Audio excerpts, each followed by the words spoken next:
Good evening. This is the Northern Sun Experience. We're about 1 month away from the start of the conference tournament in Sioux Falls, and NSIC teams are starting to figure out their identities. We'll review the weekend that was with my teams of the week, and we're going to start on the women's side with a bit of an unconventional pick. My team of the week is Sioux Falls, who went 1-1 on the weekend, but hung tough against the top two teams in the North Division. The Cougars lost to MSU Moorhead by just 1 point on Friday night, but then came back the next night with a big road win at Northern State, scoring 82 points. It's the most points the Wolves have given up since 2013. And all of this also comes on the heels of the controversial ending against Winona State, so USF is my women's team of the week. And while it may be an easy pick, my men's team of the week has to be Augustana. 12 straight wins to start conference play, all of them by double digits, and 15 straight wins overall. Another big performance this weekend with a blowout of St. Cloud State and a solid effort against Minnesota Duluth. The Vikings are my men's team of the week. And when we come back, we'll bring in another Viking, former Augustana point guard Jordan Dalton, to break down the weekend that was in men's hoops. The Northern Sun Experience on Midcoast Sports Network is presented by Sanford Orthopedics and Sports Medicine and Dakota Land Honda.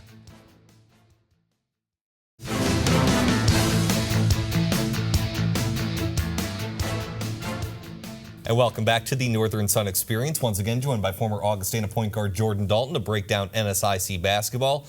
Jordan, we're going to start with the men's side. Once again, your alma mater just continues to dominate. Another couple of victories this weekend. 39-point win over St. Cloud State, 29-point win over Minnesota Duluth. 15 straight wins overall, 12 straight conference wins by double digits, yada, yada, yada. Right. I'm not trying to be a devil's advocate, but is there any way they can keep this pace up for the rest of the season? Well, I think for the Vikings, they, as a group, understand it's a process. They just want to continue to get better and better each week, week in and week out. And they go game by game, and they're just trying to get better as a team. And so I think for them, the biggest thing to understand is they've had close games. You know, I mean, the Duluth game on Saturday, halftime, it's a 7-point game. But then they go, Augustana goes on a 15-6 run. Pushes the lead to 18, is never really a game after that. And so we kind of talked about it. They don't have a lot of lulls in scoring each and every game they play. You know, you get a team that maybe goes on a lull for 2 or 3 minutes and they don't get a bucket or they take some tough shots and they don't fall. Augie doesn't have that because they have so many scoring options. And then this weekend, if you look, I was very impressed by Jordan Spencer. He had one of the best weekends I've seen out of a point guard in the NSIC in a really long time. Both games goes for 11 assists and only 2 turnovers. And when you have a guy like that plays with so much poise and is always under control, that's tough to defend, and it makes the game so much easier for his teammates.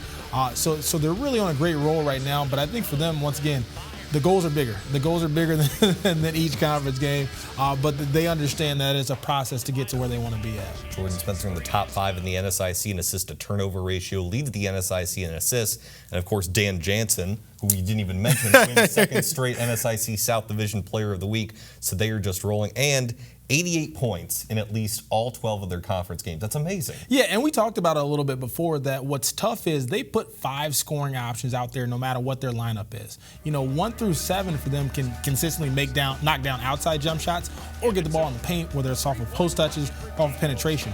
So it's really one of those things as a defense, kind of pick your poison. What are you going to try to take away? Like I said, if you double team Jansen and Schilling down low, well, don't worry about it. We got 3-point shooters lining the arcs.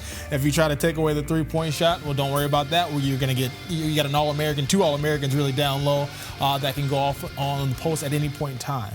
So it's really, really difficult to pick something to take away from Augustana because they do have so many weapons. Augie on the road this week at Winona State and Upper Iowa. Well, Minnesota State Moorhead is rebounding nicely after they lost to UMary last week. 2 big home wins over Sioux Falls and SMSU. In a weird way, could the loss to UMary actually help the Dragons down the road? Yeah, I think any loss is a learning opportunity as long as the team can respond the right way. You know, give you an opportunity to see kind of where some of your weaknesses are. And I think the Dragons have done a great job of that. Obviously, which is evident, they're on a 3-game winning streak and won all 3 games by by 8 points or more. And I think they've really just gotten back to playing great, unselfish team basketball. You know, over this 3-game stretch, they've shot the ball better than 55% from the field, and they're averaging over 17 assists per game. And so it's one of those things that, like I said, a loss kind of wakes you up. It brings you back down to reality and understand, all right, who are we as a team? And right now the Dragons they're still one of the best teams in the country. Everybody's going to stub their foot every once in a while. But they're a great unselfish team. They're a very skilled team. And you got Sievely down low, who's one of the best post players in the country. And so just because they didn't let that one loss define their entire season. And that's what you see from championship caliber teams is, hey, yep, we lost, whatever, we're going to move on to the next game. They don't let that define their season. Minnesota State Moorhead 19-2 overall. Well, speaking of the University of Mary, since that upset win over MSU Moorhead, the Marauders have actually lost 3 games in a row, and that includes 2 losses this weekend at home to Winona State and Upper Iowa. So did you, Mary, maybe get a little too high after the MSU Moorhead victory? Why have they lost 3 straight? Yeah, I think it's tough when a team, like, as we mentioned, for the past 2 seasons just hasn't had that much success. When they beat a top 5 team in the country, kind of feel like they're on top of the world. You get a lot of people telling you how good you are, and maybe like kind of you and I. there you go, and maybe kind of forget what got them to that point. I think that's just what's been tough for the Marauders. They've kind of lost their team identity. We talked about it earlier, in the season. Their team identity is attacking. They're a great attacking team where there's off the penetration, off post touches. They play hard. They play together. Well, over this last three-game losing streak, they haven't attempted more than 15 free throws in any game, and they're also shooting below 30% from the three-point line.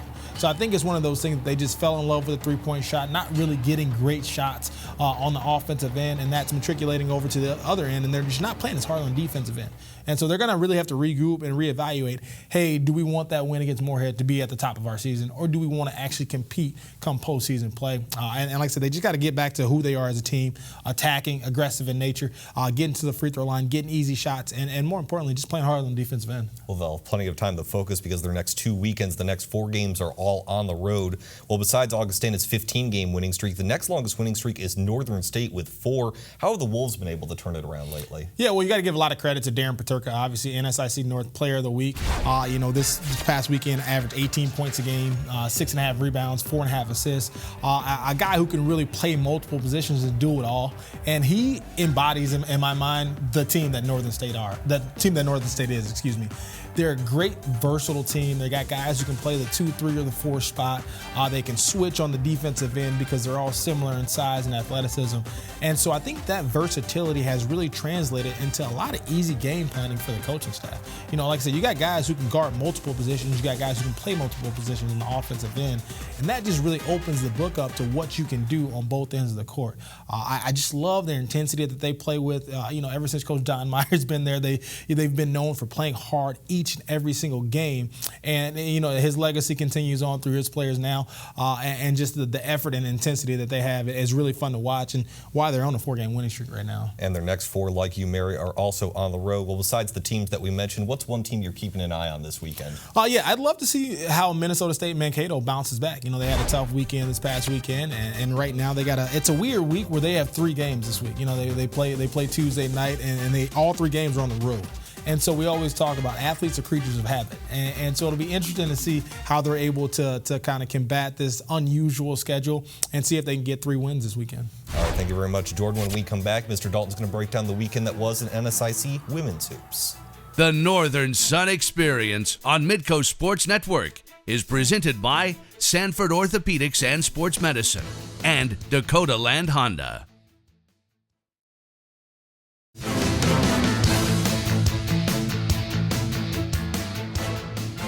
And welcome back to the Northern Sun Experience. Once again, joined by former Augustana point guard Jordan Dalton. Jordan, we're going to talk women's hoops now.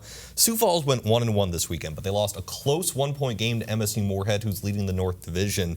But to me, more impressively, they won at Northern State, scoring 82 points. That's the most points the Wolves have given up in 2.5 years. How are they able to attack that vaunted Wolves defense? Well, we talk about it all the time. The Cougars are just so deadly from the outside. They were plus 45 from the three-point line in that game. And what makes them so difficult is they have so many offensive weapons that can knock down the 3-ball. They connected on 16 3-point field goals in that game against Northern State, and really just busted that game open in the third quarter. Went on and opened up the second half on a 19-1 run. And when you have runs like that, we talk about it all the time. Northern State, they're not built to come back, from large deficits. And so I thought the Cougars did a great job of just controlling the tempo, speeding the game up a little bit. They created so many more offensive possessions as well. Forced 11 turnovers and also got 11 offensive boards. And so they're getting multiple attempts at the basket, but once again, they're deadly from the outside, and that's their game. They're going to run, they're going to push, they're going to play up-tempo, and I thought they were able to impose their will against Northern State. You mentioned how Northern State really isn't built to come back in games like that, but of course, the reason they win all the time is they dictate that pace. They dictate sort of that half-court tempo. So does it take a hot shooting team like USF to get Northern State out of that game plan? Yeah, I think it's a combination of that. Like you said, when you're knocking down three-pointers, you're playing with a lot of confidence and a little bit more energy. But we talked about it. When you give up 11 offensive rebounds and you also turn the ball over 11 times if you're Northern State, well, you're playing in a limited possession game anyway. And so when you have that many opportunities that you just don't get a look at the basket, it's going to be pretty tough to compete with. And then once again, you can't go on these 4 or 5 minute lulls where you don't get a bucket, and especially against a high-scoring team like the University of Sioux Falls. You're going to shoot yourself in the foot every single time, and so that's why you got to commend the Cougars of imposing their will and speeding the game up as much as possible, getting deflections on the offense or on the defensive end, crashing the offensive boards, and then like I said, when the ball's going through the net, you see one person makes it. It's kind of infectious for the rest of the team. Well, Northern State is tied with Minnesota State Moorhead and Minnesota Crookston at 9-3 at the top of the North Division standings. So among those three teams, which one to you is playing the best right now? I love Minnesota State Moorhead. They're doing it, number one, on the defensive end. Right now they're on a 4-game winning streak, and all 4 games they've held opponents under 60 points. And that's hard to do in this league that we talked about. Not only that, they've won 3 of the 4 games by double figures. And so they're a team that's really, really competing on the defensive end. We always talk about it. Great championship level teams have championship level defenses. That's what's going to get you through every single time. And I just think Minnesota State Moorhead has been the most consistent on that end of the floor. And they also do a great job of closing every possession out with a defensive rebound. It's once again very simple concept. But every time they're only giving up 9 offensive boards. So every offensive possession that their opponents have, they have to make it count. And when you get those solid defensive rebounds, limit teams to one shot, you're able to get into a better flow on the offensive end. So I just think they've done a great job playing both ends of the court. As you said, simple concept, but they're the ones who are executing it to the best. There you go. Well, Winona State lost a close game to the University of Mary Friday. They rebounded with a big win against Minot State Saturday. Warriors are 10-2. They have the best overall record within the NSIC. Even with the Friday loss, are they playing the best right now in the conference, or are some of those 9-3 teams maybe playing a little bit better? Well, I think they've been the most consistent in the conference all year long. They're number one in scoring, averaging 76 points a game, and number one in defense, defensive team as well, only giving up 54 points a game. And so I think from start to finish, if you look at the conference season as a whole, they've been the most consistent. I just thought against Mary, they didn't have that intensity that they normally have on the defensive end. They gave up 15 offensive boards to Mary, and the University of Mary converted that into 21 second chance points. And so when you give teams multiple looks at the basket, it's going to come back to bite you. And we talk about it all the time. Great teams don't shoot themselves in the foot. They don't beat themselves. And I thought that for whatever reason, the Warriors just didn't have that intensity. But it's great to see them bounce back on Saturday, get a win, kind of get back to their winning ways. And, of course, things are tightening up, not to belabor the point of last week's controversial ending, but had the result been different, Sioux Falls would have been 9-3, Winona State would have been 9-3, tied with those other teams. So there would have been 5 9-3 teams, just to give you an idea of how tight the conference is. Well, you mentioned Winona State's loss to Mary. The Marauder men are struggling, but the women have won 3 of their last 5 games. They're only 4-8 in conference play, but 6 of those 8 losses have been by 7 points or less. Can this team maybe get over the hump and make a run late in the season? Well, I think if they're going to make a run, it's going to be in these next 2 weeks. In my opinion, these next 2 weeks are the biggest 2 weeks in their entire season. They got 4 road games in the next 2 weeks, and 3 of those are against teams with an 8-4 conference record. And so it's one of those things that if you're going to make a run, if you're going to prove to yourself you can play with some of those top-tier teams, this is going to be the time to do it. You think about it, they sweep those 2 weekends, they're 8-8, sitting at a conference record of 500, right in the thick of things. But if they're going to do that, they have to stick to what got them to this point, which is their defensive effort. Right now they're holding teams under 35% shooting from the field, and so they just make life miserable on the offensive end for their opponents, and they're going to have to stick to their guns. I think in order to kind of get over that hump. They got to figure out how do we translate or transition this great defensive effort to easier buckets on the offensive end. But once again, next 2 weeks should show it. What teams should we keep an eye on this weekend besides the teams that we just mentioned? Well, I'm looking forward to Northern State. They had a tough weekend here this past weekend, but they got 2 big games on the road at Bemidji on Friday, and then a huge game against Minnesota State Crookston on Saturday. And so I want to see if the Wolves are able to kind of control tempo and kind of impose their will against Crookston, who's very similar to USF in the fact that they get up and down, they shoot a lot of three-pointers. So if the Northern State Wolves can defend the three-point line and control the tempo, maybe make it a low possession game, I think they'll have the edge there. As a former player, this time of the year, sort of that right in between January and February time, you're right before conference tournament season, middle of the actual conference season. Is this the time where you sort of start to figure out your identity a little bit? Yeah, you should. If you haven't at this point, you're struggling. And these top-tier teams, what they're doing, number one, the people who are going to be the most successful are the teams that are going to be healthy. And that's something that you just can't control. And luckily, for the most part, something most teams haven't had to deal with. And so the teams who are healthy and the teams who kind of have that end goal in mind of, hey, I just want to get better week in and week out. But these are definitely the dog days of the season. It's negative temperatures in most parts of the Midwest here, and so it's cold and getting dark earlier. So all those things kind of play into the fact that these are some of the tougher times in the season, but right now you're starting to see who the top-tier teams are and seeing if they can have that consistent effort. All right, thank you very much, Jordan Dalton. Well, coming up next, we're going to go under the Northern Sun at Bemidji State University. The Northern Sun Experience on Midcoast Sports Network is presented by Sanford Orthopedics and Sports Medicine and Dakota Land Honda.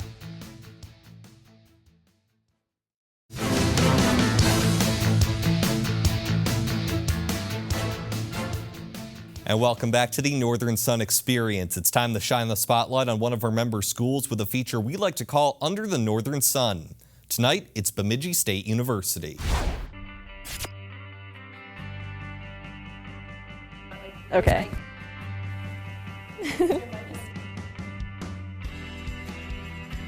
I felt so comfortable when I came here. I had the most welcoming feeling from everyone. With the homecoming football games, everybody jumps in the lake afterwards if we win those, so that's been a really strong tradition I always like to take part of. The campus is one of a kind. Being able to walk out of a building and see the lake on your right-hand side, walking, having a cup of coffee in your hand, you don't get that in most universities, hardly anywhere in the United States. Faculty here are really dedicated to your success. My academic advisor really knows me and he makes sure I'm getting things done on time. We have awesome professors. It's great having only 20 people in every class that I go to. I know every professor on a personal level.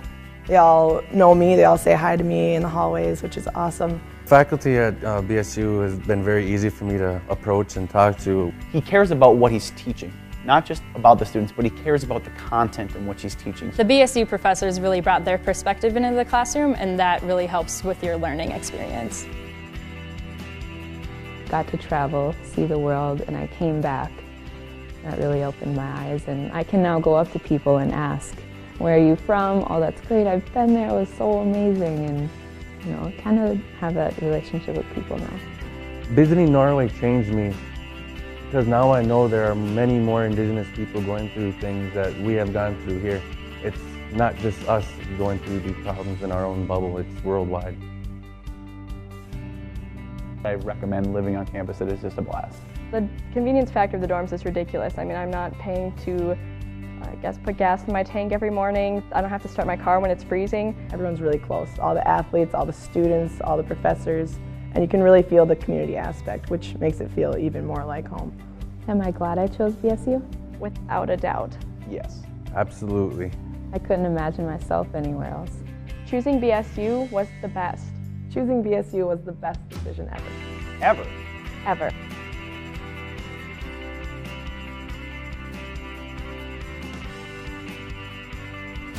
When we come back, it's DB's Picks, my top 5 plays of the past week in the NSIC. The Northern Sun Experience on Midcoast Sports Network is presented by Sanford Orthopedics and Sports Medicine and Dakota Land Honda.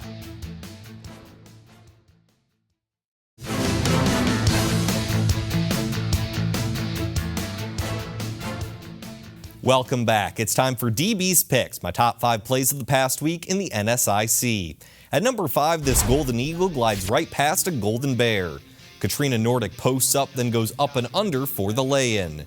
The NSIC's preseason player of the year in the North Division has Minnesota Crookston heading north in the standings, thanks to play number 5.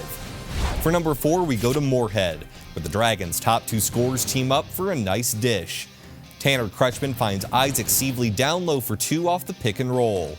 Here it is again, Kretschmann stays patient as Sievely finds some space down low for the easy bucket.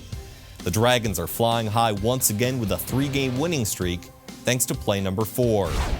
At number 3, we stay in Moorhead, only this time we honor the opponent, Southwest Minnesota State. Drew Osmundson's shot is partially blocked as he goes up, but he corrals the loose ball and finds a streaking Joey Bartlett for the throwdown. Osmundson takes advantage of a small space in traffic, and with all the Dragons converging around him, Bartlett is clear for liftoff.